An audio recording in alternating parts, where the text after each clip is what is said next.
Aujourd'hui, c'est la journée question. On échange sur la profession, etc. Comment, Alicia, tu as eu des clientes aujourd'hui, il me semble?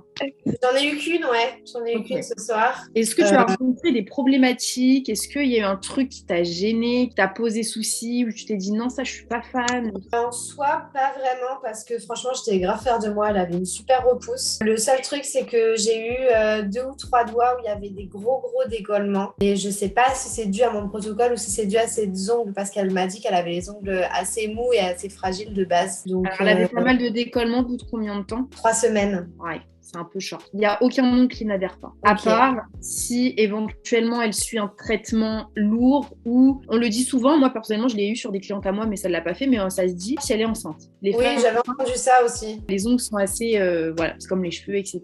Les femmes enceintes. Pour éviter les décollements, je matifie bien mon ongle à fond. Parce que tu sais que des fois, enfin moi je le vois avec les filles que j'ai en formation, des fois donc je leur montre bien, j'insiste bien sur le fait qu'il faut bien matifier l'ongle. Donc quand elles sont en pratique, je le répète avant qu'elles le mettent en pratique, donc elles font, et après elles m'appellent, elles me disent mais ça j'ai terminé. Et en fait c'est là où je regarde l'ongle, mais en fait je vois que l'ongle il est pas totalement matifié. Sauf que dans leur tête, c'est nickel quoi. C'est pour ça que j'insiste bien sur le fait qu'il faut vraiment, même si parfois ça nous semble débile et pas utile, ça l'est, il faut vraiment que ton ongle il soit mat de ouf. Je dépoussière régulièrement pour regarder là où ça brille en fait. Ouais, il faut. Ça, je suis vraiment sûre de ouf.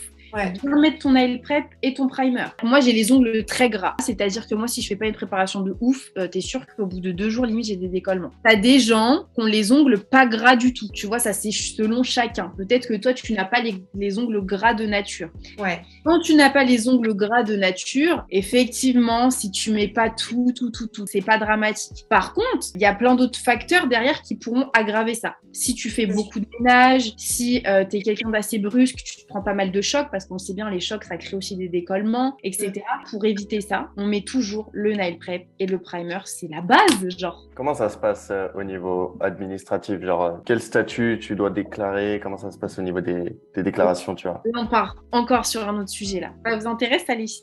Ouais, carrément. Oui. Alors, déjà, forcément, on se met au départ en auto-entreprise, hein, ça vous doutez bien. Est-ce que vous connaissez les démarches déjà pour vous mettre à votre compte? Pas vraiment, je crois qu'il faut le faire via Internet, il me semble, mais je sais pas. Audrey, tu voulais dire quelque chose? Non, je connais pas les démarches, justement. Et Alicia, toi, t'es auto-entrepreneur, il me semble déjà. Ouais, moi, ça y est, j'ai lancé mon entreprise déjà il y a 2 ans. Comment j'ai fait, je sais même plus. Je crois que je suis passée par le site de l'URSSAF pour me déclarer, poser une déclaration, etc. avec le nom de l'entreprise, bref, tout blabla, quoi. Et après, ils m'ont envoyé mon cabis avec le numéro de SIRET et déclaration tous les mois du chiffre d'affaires. Moi, personnellement, je l'ai fait à la Chambre des métiers de ma ville, donc à Rouen. J'ai pris un dossier, moi, je l'ai pas fait du tout via Internet. Moi, je suis plus papier et tout, je préfère, ça me rassure, je sais pas. Du coup, j'ai rempli tout ce qu'il fallait, hein, tout ce qu'on me demandait, hein, l'adresse de l'entreprise, le nom, etc., etc. Après, j'ai déposé le dossier et au bout de, je sais pas, 15 jours, j'ai eu direct mon numéro de SIRET. En fait, c'était hyper rapide. Je trouve que de se mettre à son compte, c'est hyper simple et hyper rapide. Vous allez juste à la Chambre des métiers. Enfin, moi, je vous dis comment moi j'ai fait. Après, il doit exister plein de solutions. Voilà, par exemple, toi, Alicia, tu l'as fait via l'URSSAF.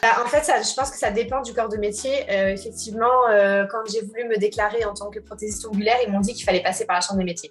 Ils m'ont dit ça 4 mois après que j'ai fait les démarches. En fait, il me semble que c'est, vu que c'est artisanal, enfin, eux, ils disent truc artisanal, etc. C'est là, il faut passer par la Chambre des métiers. Voilà, c'est ça. Effectivement.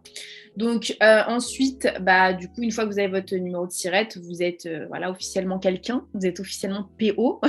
Non, vous l'êtes officiellement quand vous êtes bien formé, etc. Là, c'est juste, on va dire, vous êtes déclaré, quoi, tout simplement. Vous avez des obligations, c'est déjà de tenir un livre de recettes, de produire des factures et aussi de garder tous les justificatifs de vos achats que vous effectuez avec un compte pro, etc. Moi, je vous conseille personnellement, en vous mettant, même si c'est pas obligatoire, en vous mettant auto-entrepreneur en tant que prothésiste ongulaire, d'ouvrir un compte pro. Comme ça, chaque mois, vous allez déposer votre argent sur votre compte pro pour bien différencier votre perso et votre taf, quoi, tout simplement. Les livres de recettes, vous pouvez, moi personnellement, j'ai acheté sur Amazon, c'est des livres de recettes officiels parce qu'il faut que ce soit officiel, déjà tout prêt, vous avez juste à remplir toutes vos recettes, faire des factures pour chaque prestation que vous faites, facturer, etc. Après, vous avez des exemples de factures, etc. Moi, je fais tout par papier, hein. Il y en a qui font tout par ordi, etc. Moi, c'est j'écris. Je me fais mal au poignet. À l'ancienne. Exactement. Je sais pas pourquoi je préfère. Tu vois, mais Ça pour te ça, rassure. maintenant, c'est plus des factures, tu sais, numériques, quoi. Mais voilà, après, vous faites à votre manière tant que c'est fait. Parce que si vous avez un petit contrôle de l'URSSAF, croyez-moi que ça pique.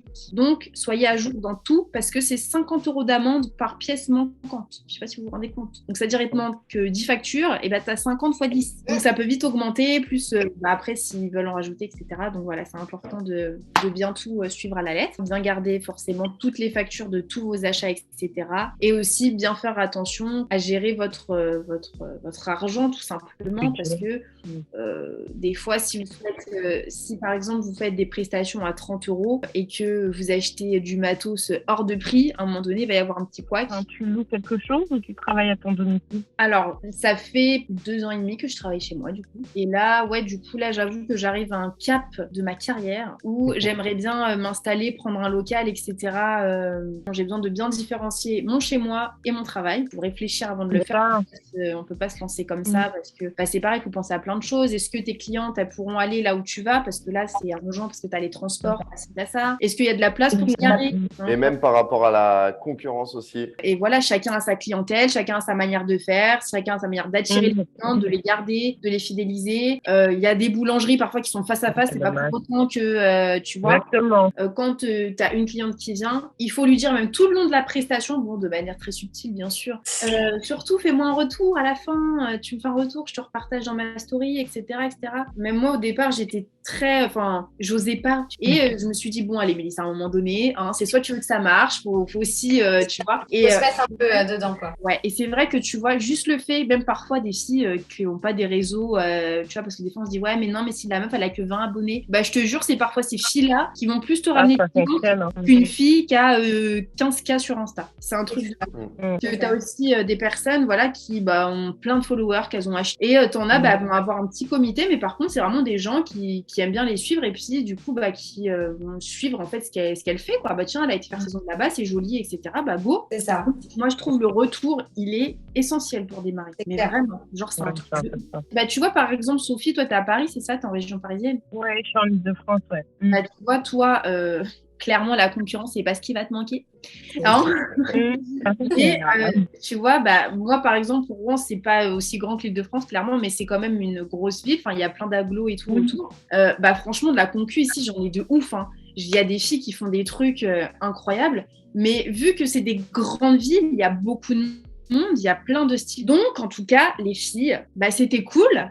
On a bien parlé. Enfin, voilà, n'hésite pas si aussi tu as des questions, notez-les, etc. Comme ça, vous les oubliez pas. Et après, vous me bombardez de questions et moi, je suis trop contente. Ça va. D'accord. Super. Merci à vous, les filles, en tout cas. Passez une bonne soirée. Merci à vous. Merci. Bonne soirée à vous. Merci. À Bonne bientôt. soirée. Au revoir. Ciao. Merci d'avoir suivi cette vidéo. Si vous souhaitez devenir prothésiste ongulaire, n'hésitez pas à aller en dessous de la vidéo pour avoir 3 vidéos offertes. À bientôt.